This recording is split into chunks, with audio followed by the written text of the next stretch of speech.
Now these are the trolls of a smoker. Hi, Mr. Troll. Rape victims just big old whiners. And these are the trolls of a healthy man. Me, God boats, rich say, but no wood for to make a fence. Their boats high, so me fence make a boats. Boats, God boats. Got it? Well, let's continue.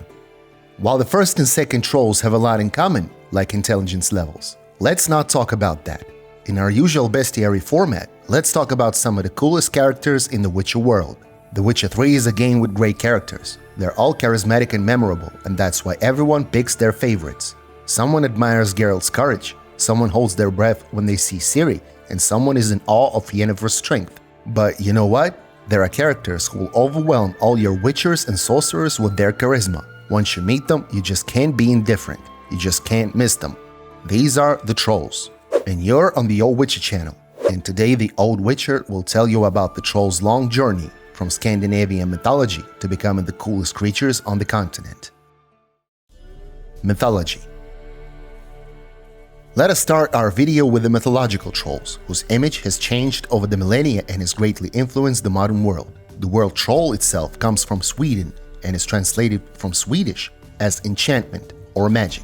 In fact, in the ancient legends of Scandinavia, the word troll was used to refer to almost any magical creature, from huge, mountain-sized giants made of stone to small, bearded humans the size of midgets living in dark and cold caves or abandoned castles.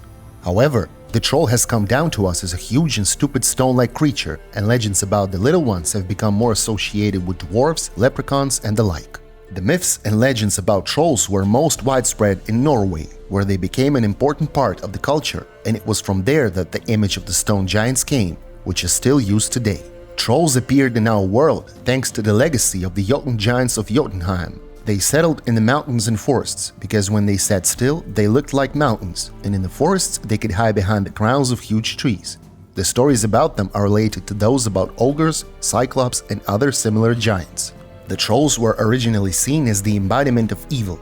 Like their ancestors, the Jotuns, they were not friends with either the Aesir or the humans. Their main enemy was the god Thor, who exterminated the giants with the help of the magical hammer Mjolnir and innate cunning. Trolls were stupid creatures. It was easier to defeat them with intelligence rather than brute force. In the same way, trolls could be fought by ordinary humans who lacked divine power, but who possessed a lively mind.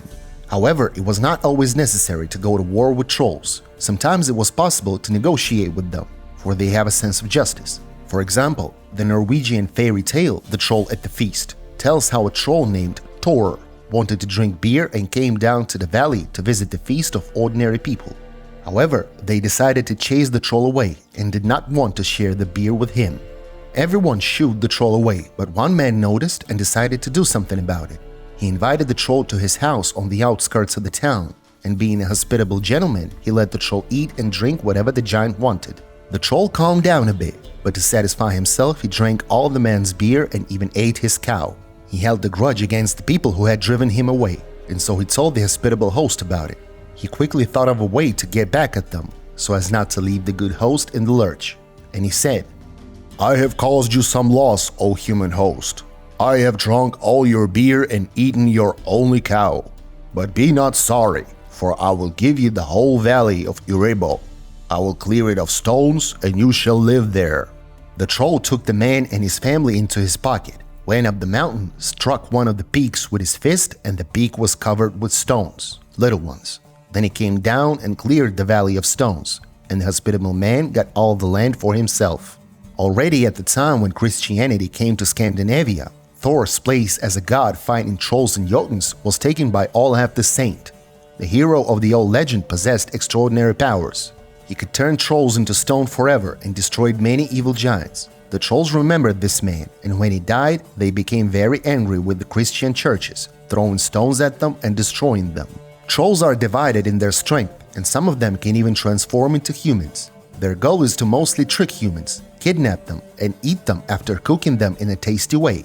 Christianity also added another way to trick a troll.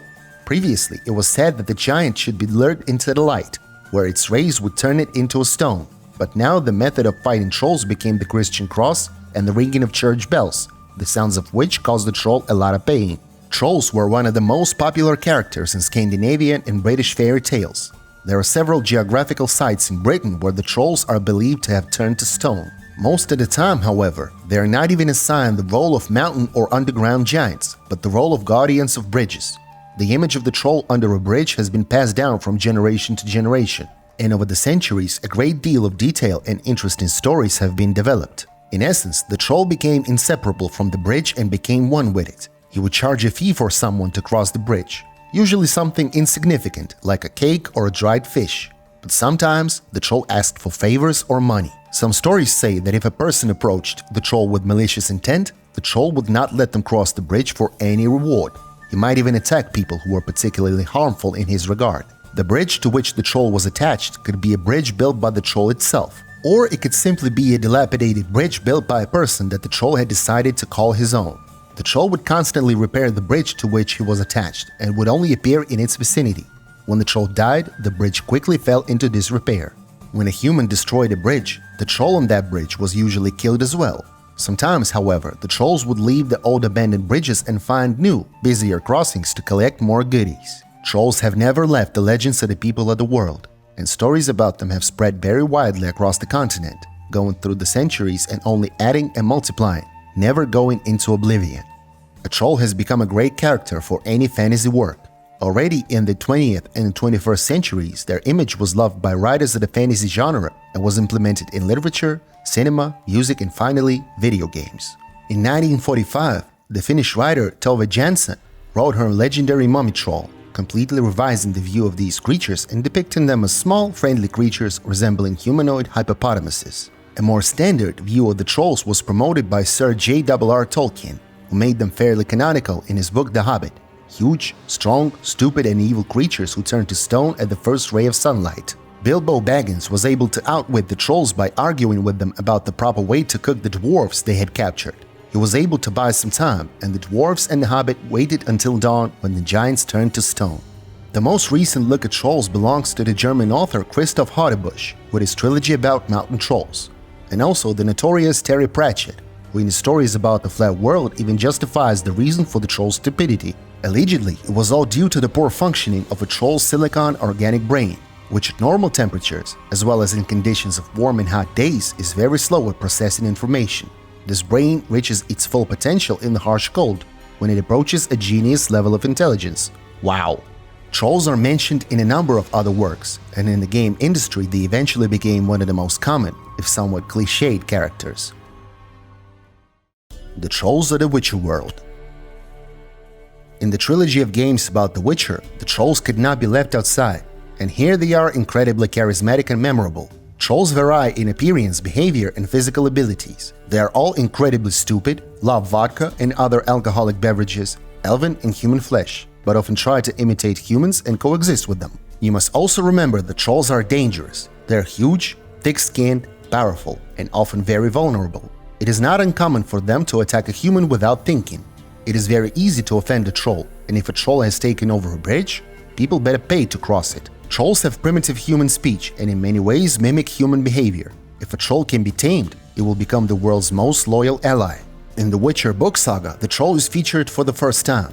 It is mentioned, but Geralt does not have a personal encounter with this creature. But in the game trilogy, starting with the second part, trolls become integral characters of the universe. At the same time, they are divided into several species. Depending on the area in which they live, trolls can be forest, ice, or rock/cave trolls.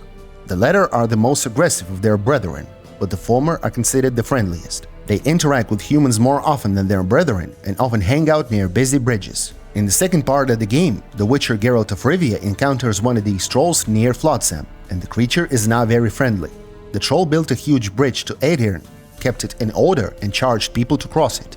The people of Binduga quickly realized that it would be easier and cheaper to feed the troll rather than to repair the bridge themselves, so the beast lived quietly until it suddenly went on a bender and abandoned its duties. The troll stopped caring about the bridge, but now he demanded vodka from every traveler. He wanted alcohol from Geralt, and when Geralt said that he could not get a drink right away, the troll attacked him.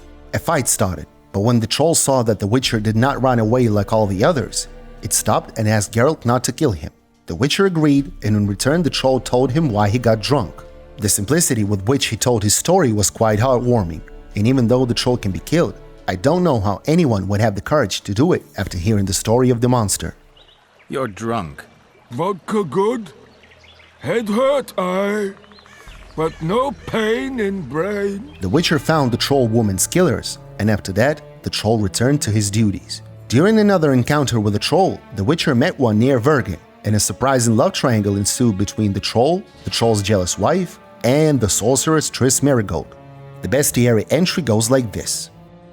I can confirm, based on my own experience, that feelings of jealousy for a partner and demands for monogamy, even if made for the wrong reasons, can cause many a quarrel and even, on occasion, outright end a relationship. As it turned out, she-trolls are not immune to these feelings and are perfectly capable of turning into screamers, thus spoiling the idyll of the family hut. The troll found Triss wounded and tried to heal her, but the troll's wife was jealous of the sorceress. As the great classic said, Mrs. first run go, redhead then, all gone, soup only stay. The troll was left alone sad and decided to ask the Witcher Geralt for his wife's return. As always, there are two ways: kill the monsters or help them to rebuild their relationship. You have to act according to your convictions, but the quest with them is simply great. The next memorable troll characters await you in the third part of the game trilogy. The first one that Geralt meets on his journey is Sigismund Dijkstra's treasury guard, a troll named Bart. The famous spy won him from his Erikania camel trader and assigned him to guard his underground lair. Bart did his job perfectly, but something went wrong. Dijkstra's treasury was robbed, and Bart was unable to stop the criminals from blowing up the vault wall. In the end, he does help the Witcher, but the desperation with which Bart laments what has happened is purely sympathetic. Got a minute? Minute, but no minute got. But rocks got. Rocks want? At the shores of Pontar, Geralt meets a troll named Boris. Boris is a cook by God and was busy preparing a special soup when he was attacked by the Neckers. If you help Boris, you will thank him with gold and troll delicacy, a rotten elf's head. The name of the next troll describes his character and the quest quite eloquently. His name is Trollololo, and he's not just a troll, but a centurion of the Redanian army. Geralt meets Trollololo near Oxenford and listens to his story. It turns out that the troll came to join the army. The centurion recruited him and ordered him to guard the boats the soldiers had taken from the farmers. The troll proved to be an efficient soldier, and when the peasants came to take the boats, he killed them. And so that the good meat would not go to waste, he ate it, along with the meat of his fallen comrades. Then he devised a brilliant tactic. He built a fence of boats, and from now on the boats protected the boats. Geralt can either kill Trollololo because he is still dangerous for normal people, or he can finish the task to get the paint for the troll. The monster of the Redanian army will paint the coat of arms of Redania and officially mark the territory it guards. He can make Geralt a soldier of the Redanian army, and then he will become a centurion according to the military laws. On his journey, Geralt will meet some more amazing trolls. Og, Pog and Rog are a trio of trolls who dreamed of becoming like humans. Since they could not find big boots, they captured Thaler and ordered him to make boots for them. Thaler, in his usual way, offered the trolls a more necessary thing instead of boots: profanity. He tried to teach the trolls how to swear, but the monsters proved to be completely unteachable. There are also trolls in Kaer Morhen. Some of them even stopped Geralt and Lambert and asked them for their weapons. The trolls lived quietly and did not want to be disturbed by the Witchers.